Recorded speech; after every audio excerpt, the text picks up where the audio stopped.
Okay, so hello everyone. Good evening po sa ating lahat. So for the part 2 of our discussion, we will be having the professional education final coaching. So for the last part, no, we have 120 questions for general education. So ngayon naman po, we'll have 120 questions for professional education. Okay? So again, since this is final coaching na, so expect that the lecture will be fast-paced. No? Medyo mas mabilis siya as compared to the regular coaching since we are expecting no, na medyo familiar na kayo with the concepts we will be discussing. Okay? So let's start with question number 1 for professional education. Among cognitive deficiencies, what is known as the difficulty in focusing or keeping attention in learning? Okay, so as you can see nakalagay, difficulty in focusing or keeping attention. Is it A, perception grasp disorder, B, language communication disorder, C, memory breath disorder, or D, attention deficit disorder?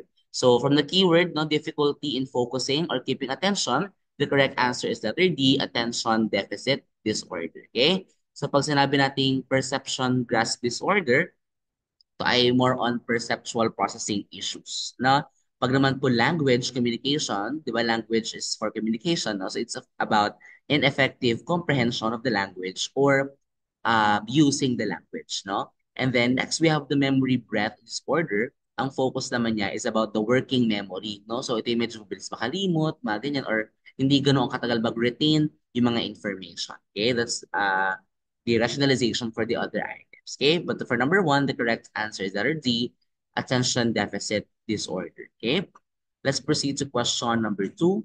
On learning deficiencies, what is known as a learning disability in number operations? So pag po tayo ay merong disability in numbers or number operation, ano man tawag doon? Is it A, dyscalculia, B, dysgraphia, C, dyslexia, or D, dyspepsia? So baka dyspepsia ito. Okay, so for this one, pag po number operations, calculations, no? Or of calculator, parang dyscalculation. Okay, so isa-isahin natin siya. Pag sinabi nating dysgraphia, okay, dysgraphia, more on writing. Okay, it's a difficulty specific to writing. So ang mga symptoms niya, cramped grip, sore hand, okay? Medyo iba-iba yung spacing nila sa letters and sentences, okay? Madalas sila magpura kasi lagi sila madalas nagkakamali, no? Nagkakamali, no? And mostly yung spelling and spelling ng words and letters. Okay? Kay dyslexia naman, this is a learning disability rin na very specific to reading naman. Again, si dysgraphia, it's a learning disability specific to writing, while dyslexia is very specific to writing, no? So, ito naman yung slow and labor intensive reading. So, medyo mabagal magbasa, nahihirapan magbasa, hindi makapag-pronounce ng words ng maayos, no? And sometimes may problem din siya in writing and spelling. Yun yung medyo common kay dysgraphia and dyslexia, yung common mistakes in spelling and writing. Okay? Of course, dyscalculia sa mathematics, na pag po talaga on a certain level, sobrang bagal niya pa rin in mathematics, most probably, may learning difficulty yan, na dyscalculia ang tawag. Okay? Lastly, we have what we call dyspraxia. Kaya ang dyspraxia naman po is more on, hindi siya learning disability, learning difficulty, siguro siya kasi it's more on the coordination, no? Sa hand and eye coordination, hindi po ganun ka-establish pa yung fine and gross motor skills. Okay? So medyo clumsy, fatigue, or yun, kumbaga lampa in Tagalog. Ano po? Ayan. Number 3, research on the brain tell that the brain is more plastic in younger children and potentially more malleable for rerouting neural circuits. What is an implication on reading disabilities? No? So sabi sa research, ang brain daw is more plastic in younger children. So ano daw po ang possible na implication niya pag po sa reading disabilities? Okay, so we have your 3 sentences. We have number 1, early identification of reading disabilities is very important, which is true. No? Mahalaga na at the early age, we can identify na if merong reading disability yung bata. Number 2, remediation for reading disabilities must be given as early as possible. This is also correct kasi um, pag early in detection, early din yung mga remediation and mga intervention na kaya natin gawin, which is true. Okay, number 3, reading disabilities in late childhood are beyond remediation. So, hindi naman po, no? Kahit beyond childhood na na-determine yung iyong reading disability, hindi naman ibig sabihin, hindi na siya kayang i-remediate or i-resolve. So, kaya pa rin naman. So, ibig sabihin, ang true lang po dito sa, or ang implication lang po dito sa number 3 is yung number 1 and number 2. So the answer is letter C, 1 and okay. Next, number 4, this condition includes a wide range of disorders such as epilepsy, learning disabilities, neuromuscular disorders, autism, ADHD, brain tumors, and cerebral palsy. Okay? So ano daw po ang tawag doon sa mga condition na to na epilepsy, learning disabilities, and so on. Okay? Is it a physical impairment, neurological impairment, orthopedic impairment, or genetic disorder? So papansin natin, learning disability, neuromuscular, autism, ADHD, all of this involves complications in the nervous system, no? Involve yung nervous system sa complications sa brain and also sa mga nerves at sa spine natin. So, ito pong mga disorders na to ay papasok sa neurological impairment. Okay? Neurological impairment po yan. Okay? Let's proceed to number 5. What is the primary goal of um, inclusive education? Ano ang primary goal ni inclusive education? Is it A, segregating students based on their abilities? B, excluding students with disabilities from the educational system? C, providing equitable educational opportunities for all students? Or letter D, limiting access to education for students with disabilities? No? So from the word inclusive, meaning parang dapat lahat kasama, and looking at the verbs na ginamit dito, no, segregating, excluding, limiting, para hindi naman siya speaking of inclusive education. Yung pinakatama lang dito is letter C, providing equitable educational opportunities for all students. Kumbaga, add one out din no, based sa choices. Isa segregating, excluding, limiting. Parang lahat siya hindi naman tumutukoy sa inclusive education. Okay? Let's now differentiate muna. What's the difference between special education and inclusive education. Okay? Si special education ay designed siya specifically sa mga students or children with unique needs or special needs. Okay? So kumbaga, ito ay ang nag-handle nito mga SPED teachers talaga kung saan yun ang specialization nila. Kaya nilang mag-handle ng mga estudyante with uh, unique and special needs. Okay? Or mga children with disabilities. Okay? So inclusive naman, ito po is yung nilalagay po natin lahat ng estudyante regardless of their abilities or disabilities, no? Race, gender, at kung ano man sa classroom. Kumbaga, lahat ay accepted and welcome sa isang classroom. So, ibig sabihin, sa isang classroom, if we are inclusive, no? Kung tinatanggap natin yung mga estudyante na may learning disabilities, tinatanggap natin yung mga estudyante from other countries, yung mga ganun siya. Inclusive siya. Ano po? So, yun ang ibig sabihin ng inclusive education. Let's now proceed to number 6, which Philippine law recognizes the need for inclusiveness in education and stipulates the implementation of programs aiming to address the needs for all learners. So, ano daw pong bang batas yung tungkol sa inclusive education or nasa batas ng inclusive education? Is it A, mother tongue-based multilingual education? Is it B, RA 11560? C, 4Ps, or D, Kindergarten Education Act? So obviously, pag po inclusiveness, hindi naman yung kindergarten, hindi naman yung mother tongue based, at hindi rin yung 4Ps. So nag-iisa lang po dito is letter B, RA 11560. Okay? But to correct the choice, hindi po siya actually RA 11560. That's actually RA 11650. Ano? So syempre, baka typographical lang yung nangyari, kaya ganun siya. Pero tandaan, pag po ang pinag-uusapan is the instituting a policy of inclusion and services for learners with disabilities in support for Inclusive Education Act, yun po ay RA 11650. Okay? Let's proceed to question number 7. Jenny, an 11-year-old child, has an IQ below 70 and experiences significant difficulty with the daily living tasks like self-care and socialization. Which condition does Jenny most likely have? So, sinabi dito yung mga ano, no? So, may IQ below 70, which is mababa talaga. Tapos, may difficulty siya sa daily living tasks such as yung pag-aalaga sa sarili. Siguro yung pagsusuklay, hindi siya maalam. Simpleng paliligo, hindi pa siya maalam kahit 11 years old na. And socialization, meaning hindi siya ganong kagaling makipag-usap sa ibang tao. No? So, ito ba ay Fragile X syndrome, Down syndrome, developmental delay, or intellectual disability? Now, since binanggit naman din dito, one of the highlights ng question natin is yung IQ niya na below 70. The correct answer for number 7 is letter D, intellectual disability. Okay, letter D, intellectual disability. Let's proceed to question number 8. What is the common characteristic of a person with ADHD or what we call the attention deficit hyperactivity disorder?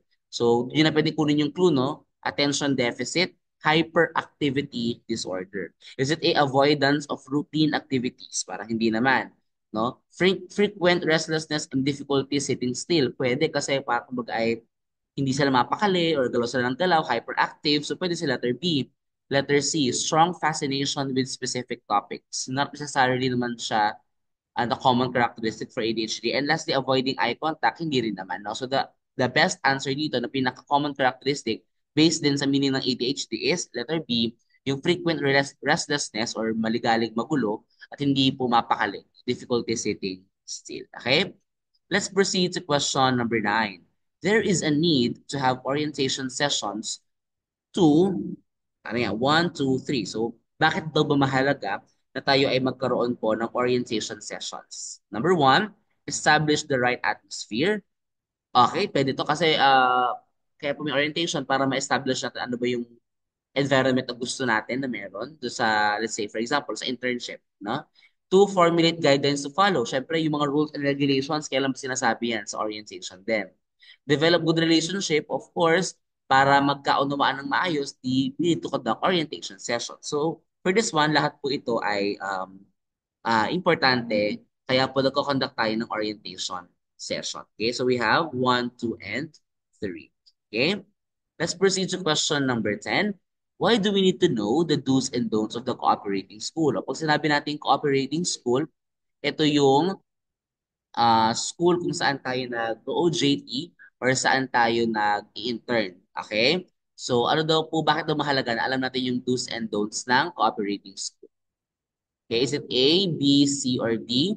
So A, to have better relationships with the school community. B, to ensure the completion of the required units. C, to strengthen the ties between the teacher education institution and the cooperating school. Or D, to complete the requirements set by the school. Now, mahalaga po si rules and regulations kasi it's to strengthen the ties. Bakit? Kasi some interns, some yung mga nag-OJT natin, hindi sumusunod sa rules. Kaya nangyayari, nasisira yung tie. Di ba pa tayo, syempre ang mga ang mga schools na may college, naghahanapin ng school kung saan pwede tayo mag-intern or mag-OJT. Ngayon, ang naging problem natin, since may mga sumuway, no, ang ginagawa, or hindi sumunod sa MOA or Memorandum of Agreement, ang nangyayari, hindi na kayo makakaulit doon sa school na yon. For example, si school A ay nag-intern sa school B. Since hindi sumunod yung mga teachers, practice teachers, mga rules, tapos na yung tie. Hindi na makakaulit ng internship or ng pag-OJT si school A kay school B. Knowing that mahirap maghanap ng schools kung saan pwede mag-intern ang mga mag-intern ang mga students or mga OJT natin. Okay? Ayan. So, that's number 10. For number 11, which of the following is the initial task in preparing a research study? So, pag po research study, ang pinag-uusapan natin dito, kailangan po, ano ba yung, or kailangan gumawa ng research, ano ba yung una natin dapat pag-focusan? Syempre, napakahalaga po na mag-formulate po natin ano yung problema. Before mag-gather ng evidence, bago tayo mag-analyze, bago tayo mag-define ng terms, ano ba muna yung problema na solusyon natin for the research study. So yun po ang ating initial task. Okay, that's the initial task for the research study, the formulation of a problem. Okay. Question number 12, when the industrial age introduced empirical research, what became valuable as a basis for objective truth? So pag sinabi natin empirical research, okay, empirical basically more on senses, okay, senses, no? Pag ginamit mo ang senses, you are observing something. So meaning, dapat po, pag sinabing empirical, it's not based on church doctrines or customs or rules. Yan po ay dapat nakabase sa mga observable and measurable evidence. Okay? Let's proceed to question number 13 na po. What kind of problems does action research address? Ano po bang ina-address ng action research? Is it a potential problem on school finance? Pwede, pero ito lang ba ang focus ng action research? Letter B, cognitive problem on pedagogy? Pwede rin ito, pero ito lang ba ang focus? Letter C, practical and solvable problems? Tama ito. Letter D, speculative problems? Mali naman to. Bakit? Kasi we don't speculate problems. Kailangan na-experience at totoo yung mga problema. So, hindi dapat siya speculation. Okay? So, ito pong potential problem sa finance, cognitive problem sa pedagogy, lahat yan po ay under ng practical and resolvable problems. Kumbaga, umbrella term na yung letter C. Lahat ng pwedeng maging problema basta practical and resolvable, pwedeng gawa ng research or action research. It can be finance, pedagogy, and so on. Okay? Let's proceed to number 14. What does evidence-based practice imply? Ano bang ibig sabihin pag sinabi natin evidence-based practice? So is it letter A, based on research on the list of past researches? B, instructional practice must be supported by rigorous research findings. Letter C, research is a criterion for teacher promotion. Or letter D, teachers are engaged in research. So pag sinabing evidence-based practice, tayo daw, as teachers, when we practice our profession, yung ating pong mga ginagawa is based on evidence, meaning based on research. Ibig sabihin, yung instructional practice natin must be supported by rigorous research findings. Okay, kumbaga, yung gagawin natin mga strategy, yung gagawin nating mga activities, assessments, lahat yan based on research. No? Yung ibig sabihin ng evidence-based practice. Okay? So hopefully nakakasunod po, nakakasabay. No? So let's proceed na po with question number 15. What is meant by action research following a cyclical process? O cyclical, ibig sabihin paulit-ulit, tuloy-tuloy. No? Walang humpay yung cycle, kaya nga cyclical. So problems occur again like a cycle, which is true. B, teachers form a circle, parang ano lang, no? Mema lang tong option na to. So obviously distractor yung B. The circle of participants changes from time to time, parang hindi rin to. Effort is continuing until the problem is resolved. Pwede rin siya, pero ito kasi until the problem is resolved, tapos na yung effort.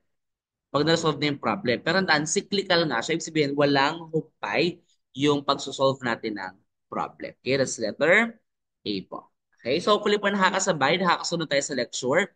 If nakakasabay po or nakakasunod, pa-comment naman po ako dyan ng LPT. Pa-comment po ako ng LPT sa ating comment section. Okay? Kung nakakasunod po tayo or nakakasabay tayo sa ating discussion. Ayan, okay. Ayan, sige po. Let's proceed na po with question number 16. What is the essence of inclusive education? Ito na, napahapyawan natin ito kanina no, or na daanan natin kanina yung inclusive education. And among the choices, no, ang the best answer would be letter C, no? When we say inclusive education, we are accepting all children, no, regardless of their race, regardless of their size, regardless of their shape, their color, their ability, or their disability. Okay, so we are accepting of all students. Okay, let's proceed to number 17. What brain disorder causes unintended or uncontrollable movements such as shaking, stiffness, and difficulty with balance and coordination? Tandaan nyo, pag brain disorder, tapos uncontrollable yung movements mo, okay, may shaking, stiffness, we call it Parkinson's disease. Okay, we call it Parkinson's disease. Okay pa? So pag cerebral palsy, siya po ay movement disorder. No? Pero hindi po siya totally brain disorder. So movement lang siya. No? So yeah, it can cause then stiffness, pero ito ay caused by brain damage before or during birth. So nangyayari talaga siya ng maaga. Ano? Before or during birth. Schizophrenia naman is mental disorder, kaya mali agad yan. Same with Alzheimer's disease, which is a neurodegenerative disorder. Sa brain din yan. Sa brain din po ang sa Alzheimer's na. So sa memory naman yan. Number 18 tayo, what is a tool for the assessment of linguistically intelligent learners? If we have linguistically intelligent learners, what is the most or the best assessment tool that we can use? Is it A, building a model, B, music listening, C, book report, or D, field observation? Okay? So pag linguistically intelligent, no, syempre the best dyan ay mga book reports. Okay? Book reports. Okay po? So na si building a model kaya, anyone? Palagay ko sa comment section, si building a model kaya, saan kaya siya perfect na, perfect na learners? Ang building a model perfect siya for bodily kinesthetic, no? Si music listening, obviously perfect siya for mga musically inclined learners. Okay, well, si field observation, the best naman siya for interpersonal or sa mga naturalistic learners. Ito po ay under kay Howard Gardner's multiple intelligence theory. Okay? Let's proceed to question number 19. Which type of test can show the student synthesizing skills? When we say synthesizing skills, ito yung ability ng students to synthesize, meaning to parang pagsamasamahin or i-generalize lahat ang napag-aralan nila. No? Is it through a performance test, diagnostic test, multiple choice test, or completion test? Si completion test, ang kailangan mo lang dyan, memory recall or memorization lang para sa fill in the blank. No?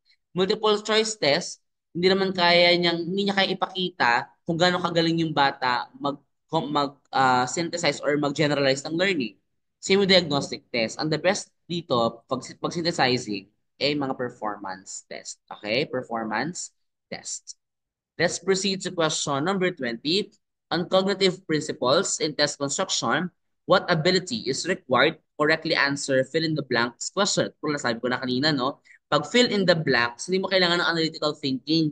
Hindi mo kailangan ng creative imagination or ng application process. Ang pinakakailangan mo lang memorization or memory recall na kay letter D. For number 20, the correct answer is letter Number 21. What is the best class performance on the 100-item test? 100 items in test, ano ang best class performance? Una niyong hanapin ang may pinakamataas na mean. Okay, pinakamataas na mean, we have 90. Dapat, mataas ang mean and mababa ang ST. Okay, tandaan, pag best class performance, mataas na mean, mababang ST. Again, mataas na mean, mababang ST or standard deviation. So the answer for this one is letter C, mean of 90 and ST of 2. Number 22. In a situation, in a multiple choice test item with A, B, C, D as options and with C as the correct answer, out of 50 students, nobody chose A, 15 chose B, and 10 chose C, and 25 chose D. Which is the most effective distractor? So, dito po sa ating multiple choice test, C ay correct answer. So, hindi siya pwede maging sagot. Kasi when we say effective distractor, ang distractor po ay yung mga maling sagot. Dapat mali yung sagot niya. Okay? So, mali na agad yung letter C kasi C yun. Now, sa mga maling sagot, so ang maling sagot yung A, B, D, ano yung may pinakamaraming pumili or effective? Kasi na-deceive niya yung mga students. No? So, pinakamarami po sa A, B, D ay letter D. At ang letter D ay naka letter B. Okay? 22, the answer is letter. Okay? For a while lang po kami.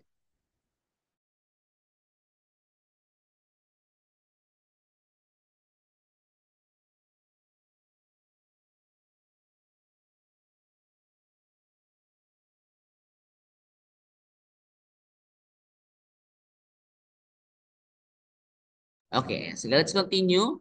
Let's proceed to question number 23. In standardized test, which is commonly described as did not meet expectations. So, ano ba pag sabi did not meet expectation? Ibig sabihin bagsak. Ano ba ang bagsak? Below 75%.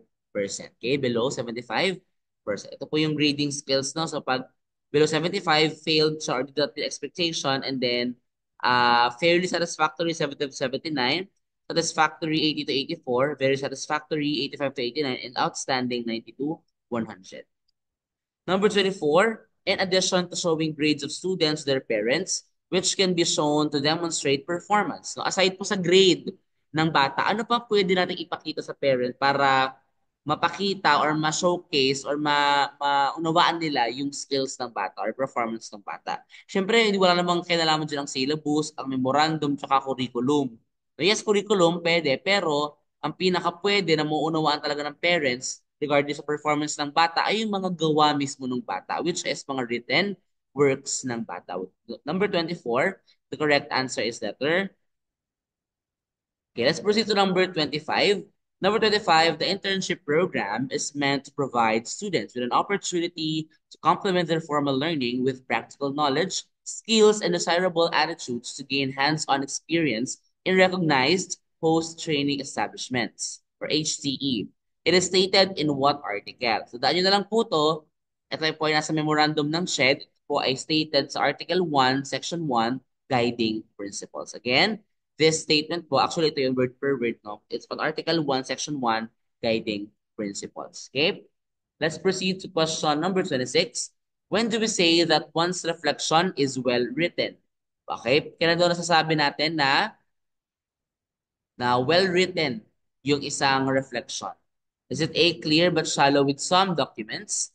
B, clear but lacks depth with documents? C, clear and supported with what was observed and analyzed? Or D, clear but not supported by documents. So very easy siya kasi dito naman, no, clear but. Isa lang yung talagang walang pero.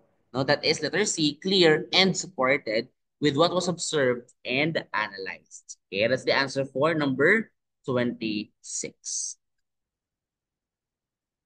Okay, let's have number 27. Number 27, your cooperating teacher conducted a pre-conference before your demonstration lesson. She noted that you need to improve on your teaching strategies. What should you do? So, pag na-conduct ng pre-conference or parang before you do your demonstration, siguro parang nag-mock demo ka, and then nagbigay sa'yo ng lecture, tawag dito, ng comment si cooperating teacher, tapos bago pa yung mismo actual demo mo, ano yung dapat mong gawin? So you ask help from your peers, consult your other experts, or research some strategies. Siyempre, maganda yan lahat. So the answer is 1, 2, and 3. Now, sir, paano po pag wala yung 1, 2, and 3? For me, ang pinakamahalaga dito is yung dalawa, yung 2 and 3. Consult other experts, tsaka research some strategies. Yung pinakamahalaga sa lahat. So, kung wala man yung 1, 2, 3, edi 2 and 3 yung isasagot. Okay? Number 28, learning is influenced by social interaction and interpersonal relations. Okay? So, what must a teacher do? Is it A, give more independent study? B, motivate students to reflect on how they learn? C, make the students work collaboratively? Or D, make students feel good about themselves? Of course, lahat naman yan maganda, no? Independent study, reflect on themselves, and so on. Pero ang pinag-uusapan dito, social interaction tsaka interpersonal relations. So the answer would be letter C, make students work collaboratively. Okay? Sige. Wait nga lang po. I think may problem lang po ako sa connection. Wait lang po.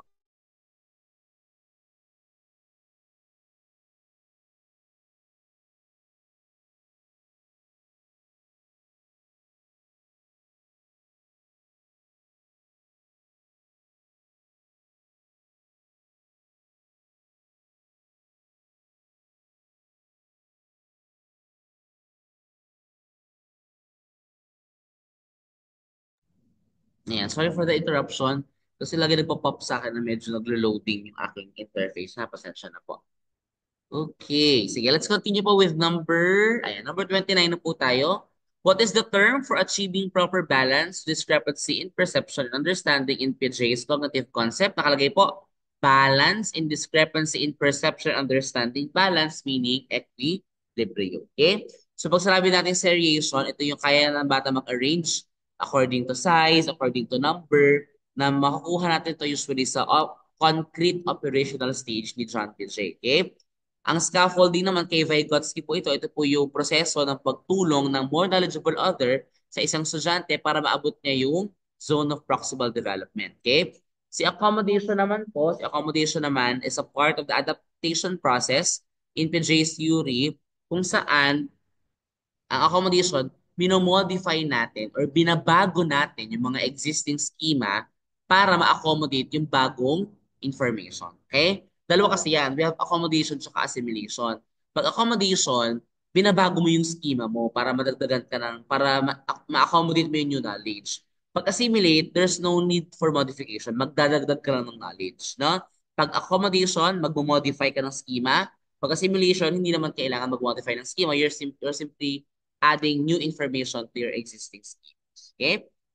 Let's proceed to number 30. What is the learning paradigm involved in school physical exercise drills before entering the classroom? So, kaya tayo nag-exercise din sa umaga or minsan may mga schools na may pa-zumba sa umaga para makondisyon yung ating mga learners. So, the answer for number 30 is letter D, conditioning. Okay? Conditioning po yung sagot natin for number 30. Let's proceed to number 31. Guide on the side means that the teacher assumes the role of blank. Pag sinabi po natin guide on the side, no? Tayo po ay mga facilitators of learning. Okay, facilitators of learning. Pag tayo ay dispenser of knowledge, tayo po ay mga sage on the stage. Pero on the 21st century, syempre tayo po ay guide on the side na po. Okay? Number 32, due to multiple intelligence and learning styles of learners, which approach works best in order to enhance learning of each and all students. So para po ma-enhance yung learning ng lahat ng estudyante na may iba't ibang intelligence at iba't ibang learning style, okay, we will be using, hindi po unilateral, hindi po horizontal, hindi po streamline, we will be using differentiated learning or differentiated approach wherein we are trying to provide them or we teach them and assess them based on their intelligence and learning style, which is very difficult actually, na medyo mahirap siya.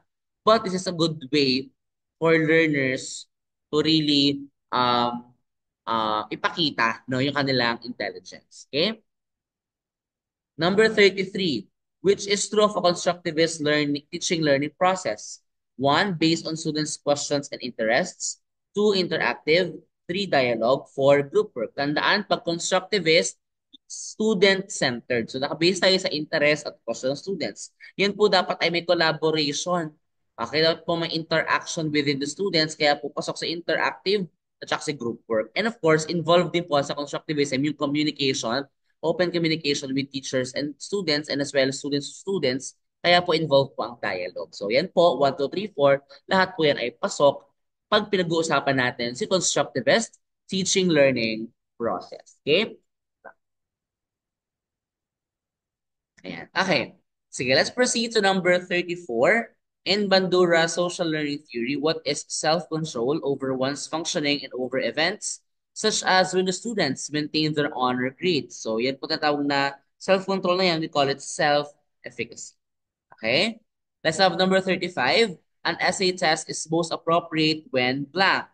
Okay, appropriate siya when, tandaan niyo po, ang pinaka-appropriate sa essay, hindi dahil test security, hindi dahil maunti yung class size, o hindi dahil gusto mo ng konti lang na items, pinaka-appropriate siya if you want to measure high-level cognitive process. So, pag high-level or HOTS or higher order thinking skills, yung gusto nating sukatin, best or pinaka-appropriate dyan would be an essay test. Okay? Let's proceed to number 36. For number 36, Teacher Joy requires her students to submit a portfolio that shows their best literary compositions among all their finished works. What type of portfolio is she requiring? So nakalagay dapat yung mga best compositions, yung mga pinakamagandang gawa. So para makuha natin yung mga pinakamagandang gawa, tandaan natin na ang tawag po doon ay mga showcase portfolio. Eh wala po ang showcase portfolio. Ano ba yung medyo kahawig ng showcase dyan sa words sa choices natin? So that is display portfolio. Okay, display portfolio. Number 37, difficulty index of a test item is 1. What does this imply? The test item must be, syempre pag 1, lahat po nakatama. So kung lahat nakatama, that is very easy. Okay, number 1. And number 37, pag ang test difficulty index niya is 1, that's very easy. Okay? Well, for me, no, medyo you don't need to worry about this one kasi usually ang lumalabas sa board exam, mga extremes. It's either very easy or very difficult lang. Kasi medyo alangan na ngayon maglagay ng item na nasa gitna yung difficulty index kasi nga maraming sources. So baka we are not sure on what to answer. Pero I believe no, ang ibibigay naman ng boards, if ever man, ay mga questions na tawag dito, na it's either very easy lang or very difficult. Yung mga extremes pa, mga opposites talaga. Number 38, among approaches to child development, which is the basis of the Spanish friars in religious schools in using the stick to punish children who misbehave in class. So punishment, no? Pag punishment, at tawag po dyan, it's not classical, no? It's the operant conditioning, no? If you will recall by B.F. Skinner, okay? So pag sarabing classical conditioning, involuntary response and stimulus. Okay, involuntary response, stimulus. Pag operant, voluntary behavior na siya, tapos may consequence. Voluntary behavior and consequence. Okay? So, recall lang natin si punishment, reinforcement, negative and positive. Tandaan nyo lang, pag positive, may ibibigay ka. Pag positive, may ibibigay ka. Pag negative, may aalisin ka. Pag negative, may aalisin ka. Okay? Pag reinforcement, gusto mo ulitin nila yung behavior. Pag reinforcement, gusto nila ulitin mo yung behavior. Pag punishment, gusto mong bawasan yung behavior. Pag punishment, gusto mong bawasan yung behavior. Pagsamahin natin, paano pag positive reinforcement? Pag positive, dalagdagan. Pag reinforcement, gusto mong ulitin yung behavior. Okay. Dahil mataas ang grade mo, dahil mataas ang grade ng klase, magpapag-milk tea si teacher. Okay? Gusto mong ulitin nila yung behavior, kaya nagbigay ka ng something. Okay? Para daw pag positive punishment. Pag positive punishment, may ibibigay ka para ma-decrease yung behavior. Okay, dahil kayo ay bagsak lahat sa quiz, magkakaroon tayo ng another quiz ngayon, surprise quiz, no? Para, for example, dahil ang ingay nyo ngayon, surprise quiz tayo. Di ba? Gusto mo na ma-decrease yung kaingayan nila, kaya nagbigay ka ng stimulus, which is what we call the quiz for that one, or the surprise quiz. Okay?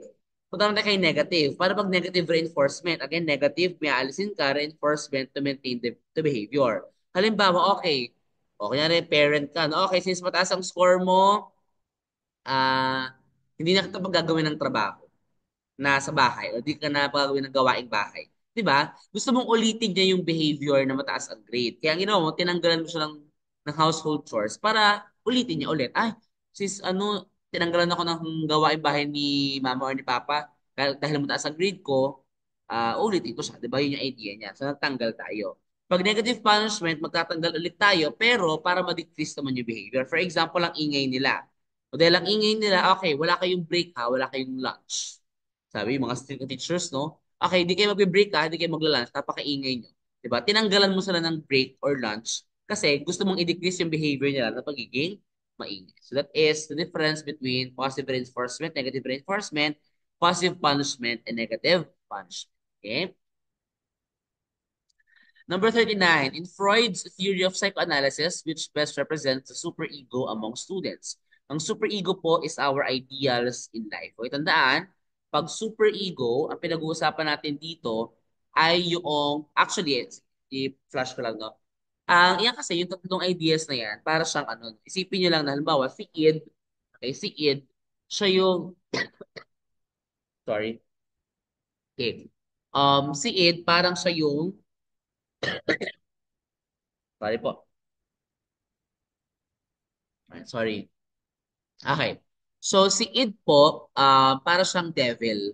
Para siya yung demonyo sa gilid mo na, sige, gawin mo na yan. Okay lang, ano yan yung mga pleasures mo na, gagawin mo na yan ngayon. Okay lang yan. Sige, magpahinga ka. Or, sige, tawag dito, bilhin mo yan, ganun-ganan. So, siya yung parang devil, no? Devil sa tawag dito, sa tenga mo. Well, yung super ego, parang siya yung konsensya mo. Siya yung konsensya mo. Siya yung angel, guardian angel sa gilid mo. Hindi, mali yan, maling gawin yan. O wait lang ha, check mo muna, baka mali or tingnan mo kung tama or mali yung ginagawa mo. Okay? So, siya yung parang conscience o siya yung nagbabalance. Okay? No, actually, hindi siya yung nagbabalance. Siya yung nagsasabi kung ano yung tama o hindi. Siya yung moral compass. That's the term pala. Siya yung moral compass mo. Okay?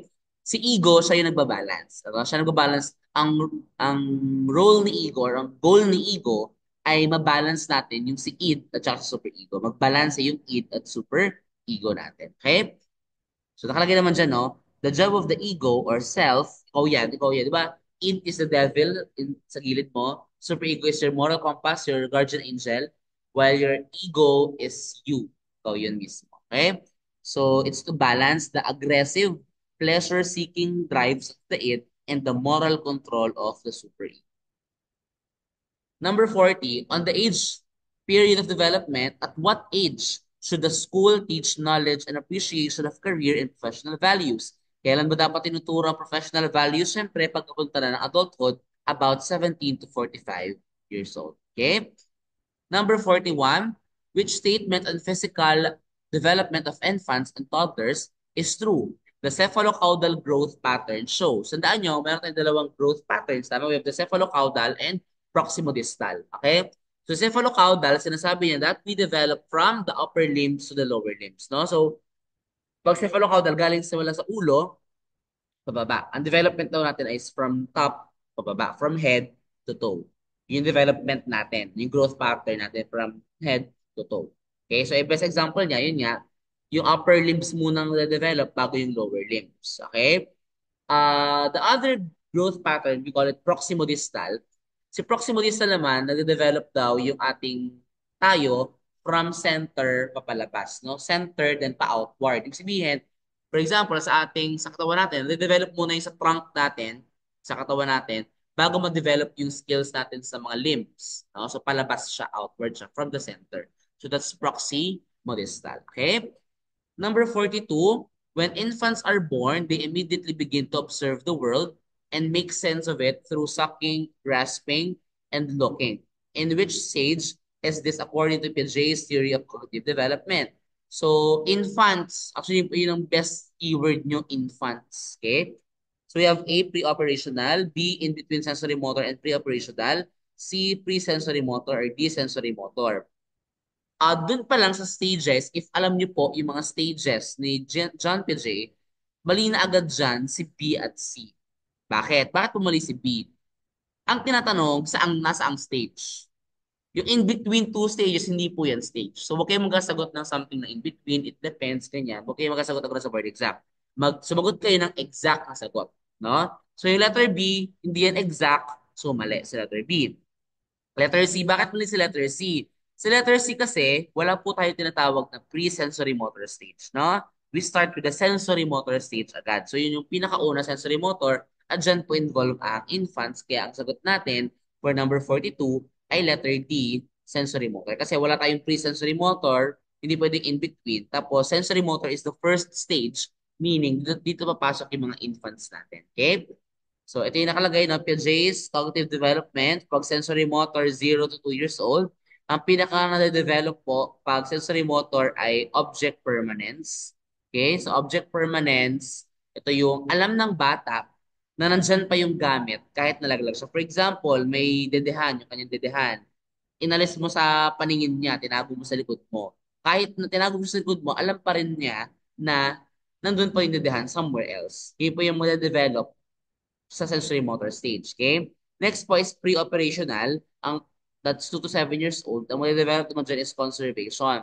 Ano po yung meron kay conservation? Si conservation po, ang meron dyan is that dapat daw po alam ng bata or alam ng learner na for example, 1 kilong pako, 1 kilong bulak. Alam nila na dapat pareho lang ang bigat no? Kasi pareho tig 1 kilo. Or halimbawa ay um, yung 100 ml na tubig ay nilagay sa isang manipis pero mataas na baso sa isang makapal na maliit na baso. So pag na-develop na yung conservation, kaya na nila sabihin ay pareho lang sa 100 ml kahit na mukhang mas marami yung sa mataas na baso compared to sa mababang baso. Okay? Concrete operational naman, they learn concepts through concrete situations. Okay? Kumbaga, natututuhan nila yung mga bagay through real things or sa mga bagay na nahahawakan nila, sa physically na nahahawakan or sa mga konkretong explanation. So, ibig sabihin, maganda para ma-develop to sa cognitive operational, natututo sila pag kinoconnect mo sa real life, pag konkreto, at also nahahawakan nila or mayroong mga realia na gamit or may physical things na ginagamit na hinahawakan. Okay? Pag formal naman, tandaan nyo lang, theoretical, hypothetical, at counterfactual thinking. Abstract and logical reasoning. Again, theoretical thinking, hypothetical thinking, counterfactual thinking, abstract and logic reasoning. Okay? Number 43, it is good to give students creative learning tasks because, okay, it's good to give them creative learning tasks because it aids stimulation. Okay, it aids stimulation. Number 44, which psychological theory states that the mind insists on finding patterns in that contribute to the development of insight. No? Pag po patterns, tapos psychological theory, patterns, tapos psychological theory, that is the Gestalt psychology. Okay, Gestalt psychology. Okay? Si Kohlberg po ay moral development theory yan. Si Brunner po ay sa modes of representation at si Piaget naman po yung kanina. Yung kay Brunner po yung ano, you will recall yung enactive, iconic, symbolic.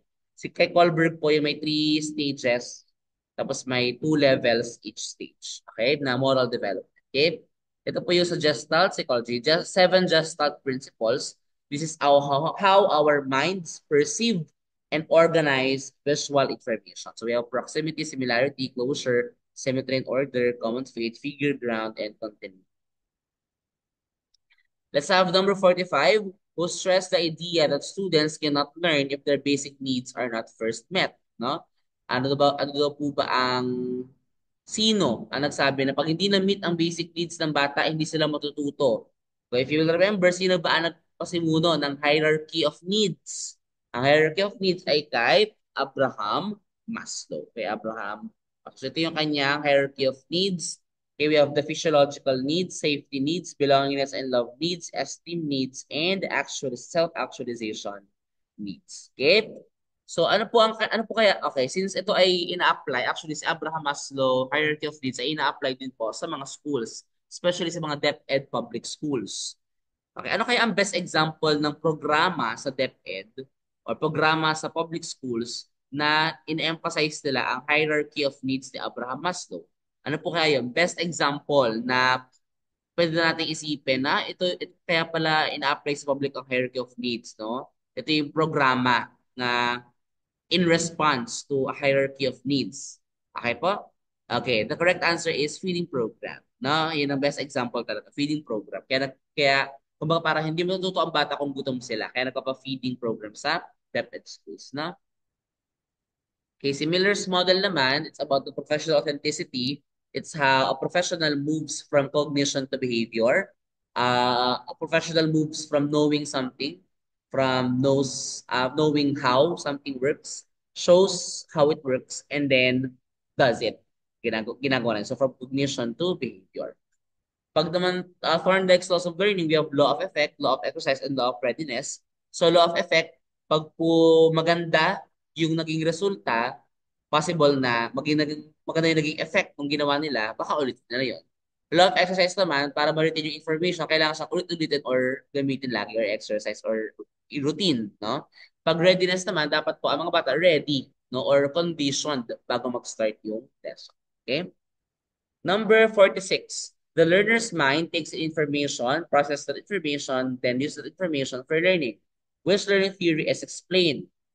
So, kung ang utak natin, kinukuha yung information, pinaprocess yon at tapos ginagamit yung information na yun for learning, ano daw pong learning theory yung pinapaliwanag niya? Okay? So, puro kay utak, puro information, that's information processing theory under ng cognitivism. Kasi sa brain usually involved, about processing the information. Okay? Number 47. And before that pala, so ito yung rationalization. Progressivism is more on experiential learning and active engagement. Behaviorism, na discuss natin siya kanina, and same with constructivism. Na-discuss na naman natin siya sa mga previous items. Okay? Number 47, with the influx of technology in the 21st century, how can students be best re-educated on the ethical use of social media, such as Facebook and mobile texting? So para ba natin tuturuan ng mga bata, no? Or para ma-re-educate sila, of course, we try to integrate social media competencies in the curriculum. Ibig sabihin, slowly or from time to time, we remind them at isama natin siya sa curriculum para relevant pa din yung ating curriculum. Kasi yun nga, relevant din yung involvement of social media on the 21st century. Ano? Ayan. Let's proceed to number 48. When you receive a suspicious email asking you to withdraw a big amount from a prestigious bank upon winning the grand prize in an automated raffle, which you know you have not participated in, what would be your first immediate move? Actually, this item ay lumabas sa board exam namin September 2023. No? So ano kaya ang sagot dito? Ignore the email, do not open it and delete right away. Take the email and verify it with the concerned bank. Contact the owner of the email. Mali agad yung contact the owner, oh. Mali agad. Take the email and transact immediately. There's no harm in trying. Wag po yan. Suspicious email yan. So mali. Yung CND mali agad yan. So dalawa lang yung pinagpilian ko. Nung nag-take ako ng board exam, dalawa na lang pinagpilian ko. It's letter A or B. And then I realized, mali pa rin talaga mag-take ng email kasi baka nga may virus din siya. Okay? So the best way talaga is to ignore the email and do not open. Delete mo agad-agad. Okay? Let's proceed to question number 49.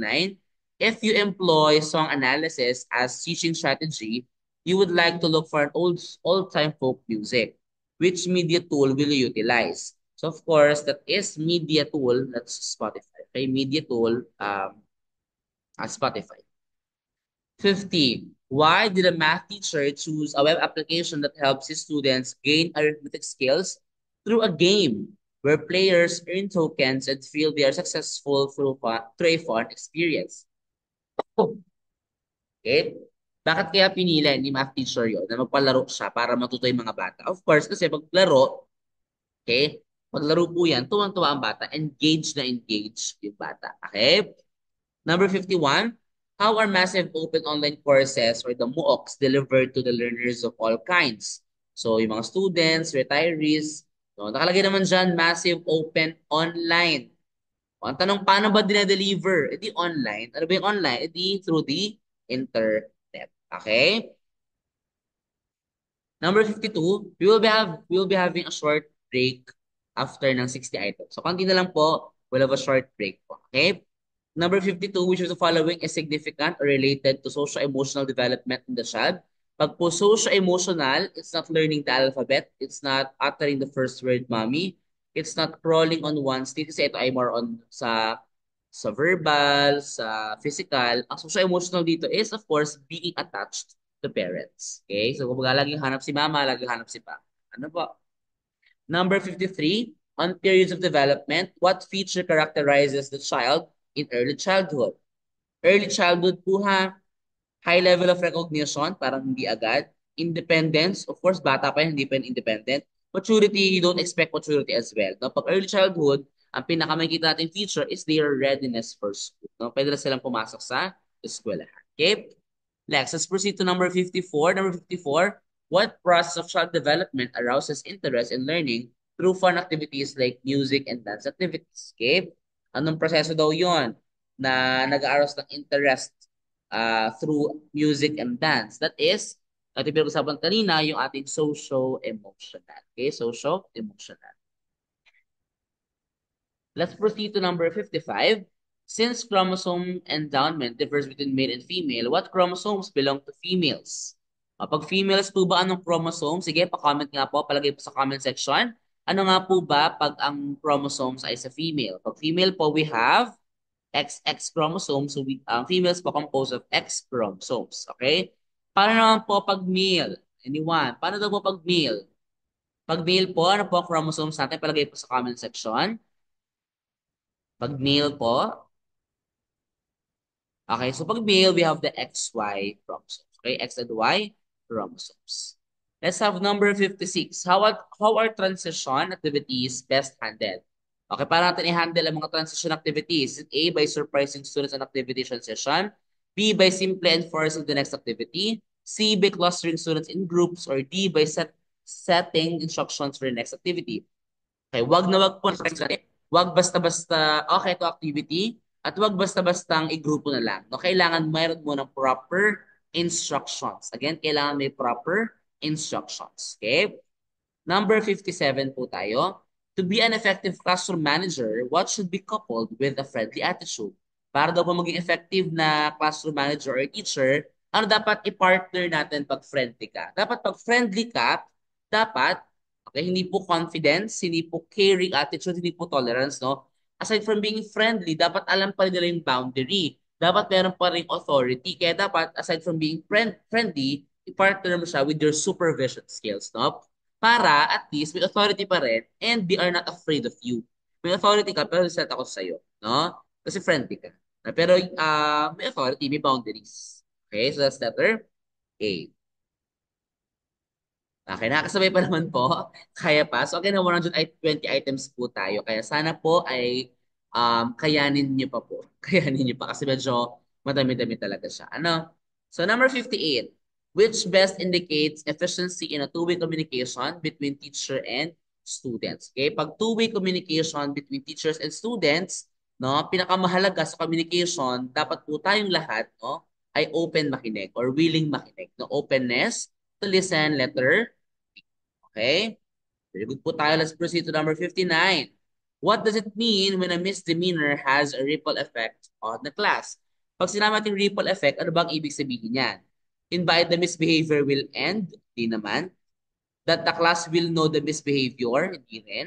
That the whole class is to be blamed for the misbehavior? Hindi rin po. Ang ripple effect, di ba ripple parang ang isang ginawa na apektuhan lahat. Di ba? The misbehavior can affect the whole class. Parang siyang domino effect, no? Or ang ripple effect. The misbehavior can affect the whole class. Actually, ang ripple effect po ay isa sa mga classroom management strategies ni Jacob Kunin. Okay? Ni Kunin. So, letter D yung sagot. So, again, ito po yun, ripple effect. Sabi ko nga, ang isang bagay na ginawa mo ay pwede maka-apekto sa whole class. Pwede pag maganda, maka-apektuhan ng maganda yung klase mo. Pag hindi maganda, hindi rin maganda yung effect sa iba. Okay? Ang witness naman po, ito yung sinasabi natin na ang teacher ay may mata sa likod. No? Na kahit wala ang teacher, kahit ang likod ng teacher, kahit as a faculty and teacher, alam niya kung paano mag-behave or yung nangyayari sa klase. Overlapping naman, ito yung kaya natin mag-multitask sa classroom na habang nagtuturo, nananaway tayo, habang nananaway tayo, ay kung ano-ano pa ginagawa tayo. Or kumbaga, kaya natin mag-multitask sa classroom. Effective transition, ito yung kanina na dapat po, when you are transitioning from one activity to another or one lesson to another, dapat po, ma-bridge natin or hindi abrupt yung transition natin. Okay?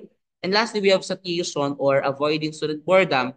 Ito lang is dapat para daw maganda yung classroom management strategy mo, kailangan daw engaging. Kailangan daw involve ang estudyante para hindi sila nawawalan ng interest. Okay? Now, last item before we have our short break, number 60. Owing to more flexible instructions such as through group discussion and role playing, how can seating arrangement done? No, so ikaw daw, as a teacher, mahilig ka magpa-group discussion, magpa-role playing, so paano ba dapat ginagawa ang seating arrangement? Siyempre, dapat po movable, no? Kasi pag in-eliminate mo na, siyempre kailangan pa naman nila ng share, no? Pag fixed naman siya, paano sila makakapag-grupo-grupo? Pag increased share arrangement, parang magulo naman masyado or parang di naman necessary, no? Maganda, movable, or dapat um, at any rate or at any time na kailangan ng pag-groupings, kaya nilang magpunta sa kanya-kanyang grupo. So, movable yung ating arrangement ng seating or at ng chairs. Okay? So, that's number 60. Okay? So now, since we are now at number 6, we will have a short 5-minute break. No, CR break, health break, kain break, kung ano mang break na kailangan nyo. Or at least para to rest lang yung ating mind. Kasi we have already discussed. Actually, ano na, no? 180 items na kasi 120 na Gen Ed tapos 60 ngayon na Prof Ed. Okay, so we will be running the next 60 items after 5 minutes po. Ano? So hopefully nakakasabay naman po. Sige, before we have our break, pa-comment naman po ako dyan ng crystal if clear. Pa-comment naman po ako dyan ng crystal if clear para make sure ko po na malinaw at clear naman po yung ating discussion. Okay? So if you have any question, you can message me naman po para mapag-usapan natin or para ma-clarify natin. Ano po? So, ayan. So, again, patay po ng crystal if clear naman po yung ating discussion. Okay po? So, okay. So, now let's have our 5-minute break.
Ayan. Okay, so let's continue na po our discussion for the last 60 items for our professional education.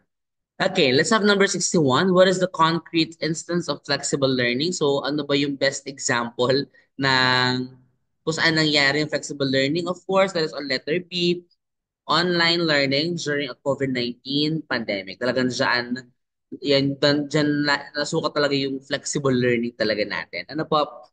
And nag-arise din siya on different platforms hanggang ngayon na kahit post-pandemic na, di ba? As you can see, we are doing our lectures online. Okay, may mga schools pa rin na hybrid pa rin, may online classes pa rin. So, as you can see, naging great option din siya. Ano afterwards. Okay, number 62, ito. What should all teachers and students of the 21st century strive to become? Ano ba dapat yung ina-aim natin? Do we strive to be digital natives, bloggers, citizens, or immigrants? Okay? Pag sinabi natin digital natives, ito yung mga pinanganak na may advancement ng technology. Kumbaga sila yung pinanganak na may tablet na, pinanganak na may cellphone ng hawak. Parang gano'n, na nabuhay sila on the era kung saan sobrang advanced ng technology or talagang kalat na widespread na yung paggamit ng technology.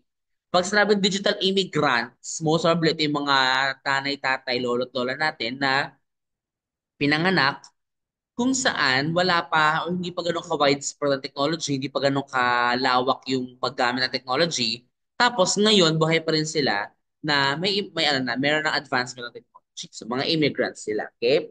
Pero tayo po, as teachers and students of 21st century, we should strive to become digital citizens. Okay, digital citizens.